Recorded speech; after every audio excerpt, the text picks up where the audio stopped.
Assalamualaikum warahmatullahi wabarakatuh. Bagaimana kabarnya anak-anak kelas 11 IPS?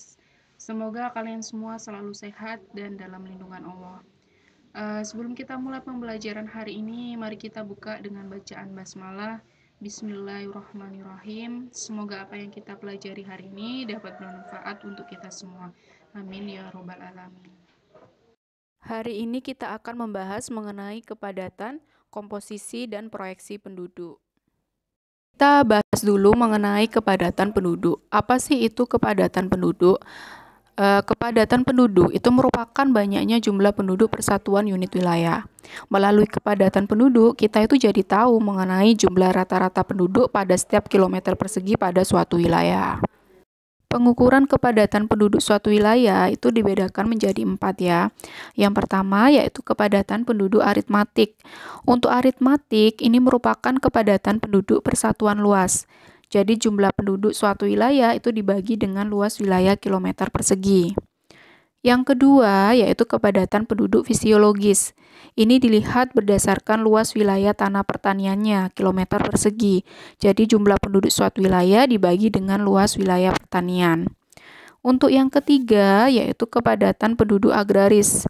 Itu sama dengan fisiologis dilihat dari luas wilayah pertaniannya. Cuma bedanya kalau kepadatan penduduk agraris itu hanya dilihat dari luas wilayah pertanian yang dapat diolah saja. Terus yang keempat yaitu kepadatan penduduk ekonomi. Jumlah penduduk pada suatu wilayah itu didasarkan atas kemampuan wilayah tersebut. Berikutnya yaitu komposisi penduduk.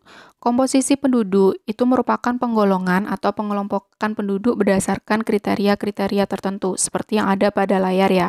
Misalnya berdasarkan umur, kemudian jenis kelamin, tingkat pendidikan, status perkawinan, dan juga ciri-ciri ekonomi. Komposisi penduduk menurut umur itu dikelompokkan menjadi 3 ya. Kelompok usia belum produktif, produktif, dan tidak produktif. Usia kalian itu termasuk ke dalam usia produktif karena rentang umur dalam kelompok produktif itu antara 15 sampai 64 tahun. Sedangkan untuk saat ini itu kan rata-rata kalian kalau nggak umurnya 16 atau 17 tahun. Jadi masuk ke dalam usia produktif. Pengelompokan berdasarkan umur itu bertujuan untuk mengetahui rasio beban tanggungan suatu negara.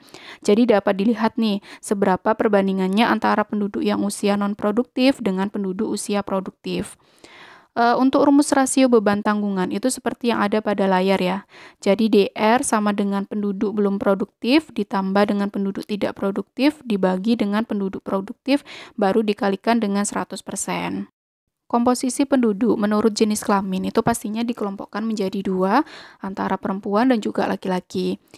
Tujuannya itu untuk mengetahui perbandingan antara jumlah laki-laki dan perempuan dalam suatu wilayah tertentu.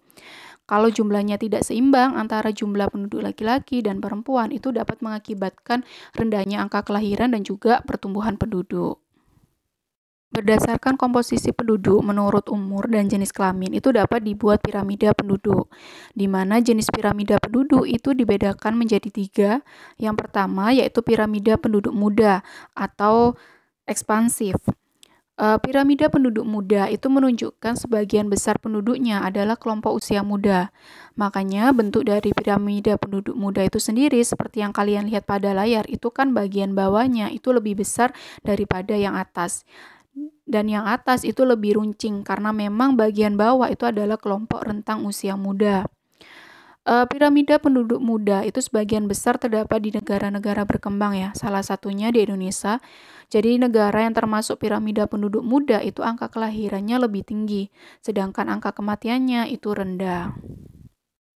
Yang kedua yaitu piramida penduduk usia dewasa atau stasioner. Piramida penduduk jenis ini itu mempunyai bentuk yang seimbang atau jumlah penduduknya antara yang muda dan tua itu sama. Berarti tingkat kelahiran sama kematiannya itu juga seimbang. Makanya bentuk piramidanya itu antara bagian bawah sama atas itu sama besarnya. Piramida jenis ini itu terdapat di beberapa negara maju ya, seperti di Amerika Serikat, Belanda, dan juga Inggris. 3 yaitu piramida penduduk tua atau konstruktif. Jenis piramida ini itu mempunyai ciri di mana jumlah penduduk tuanya itu lebih besar dibandingkan dengan jumlah penduduk muda. Hal ini tuh menandakan angka kelahiran sama kematiannya itu juga rendah. Negara yang termasuk dalam piramida penduduk usia tua itu seperti Swedia, Jerman, dan juga Belgia. Komposisi penduduk menurut tingkat pendidikan itu didasarkan pada kemampuan membaca dan tingkat pendidikan yang ditamatkan. Kemampuan membaca itu juga dapat dijadikan sebagai tolak ukur kemajuan suatu negara. Kenapa? Karena di negara-negara maju, penduduk yang mampu membaca dan menulis itu lebih besar dibandingkan dengan negara-negara yang berkembang dan juga negara miskin. Sedangkan tingkat pendidikan yang ditamatkan itu berarti akhir jenjang pendidikan yang diselesaikan oleh suatu penduduk. Biasanya disajikan dengan persentase perjenjang pendidikan yang ditamatkan. Misalnya nih di negara A, penduduk yang tamat jenjang SD itu berapa persen, kemudian SMP berapa persen, hingga seterusnya sampai ke jenjang yang lebih tinggi. Komposisi penduduk berdasarkan status perkawinannya itu dapat dikelompokkan antara penduduk yang belum kawin, kawin, cerai, atau yang sudah menjadi duda atau janda. Yang terakhir yaitu komposisi penduduk berdasarkan ciri-ciri ekonomi. Itu berarti penduduknya dapat dikelompokkan didasarkan pada angkatan kerja, jenis pekerjaan, dan juga status pekerjaannya. Berikutnya yaitu proyeksi penduduk. Proyeksi penduduk ini merupakan suatu perhitungan ilmiah yang didasarkan asumsi dari komponen-komponen laju pertumbuhan penduduk, yaitu kelahiran, kematian, dan juga migrasi penduduk. Pada intinya, proyeksi penduduk itu digunakan untuk mengetahui jumlah penduduk pada waktu yang akan datang. Biasanya digunakan dalam proses perencanaan pembangunan suatu negara atau suatu wilayah. Ada beberapa rumus yang digunakan untuk menghitung proyeksi jumlah penduduk ya. Bisa ada rumus aritmatika, kemudian rumus geometrik, dan juga rumus eksponensial. Ya, itu tadi materi yang Bu Nais sampaikan hari ini. Sampai ketemu minggu depan.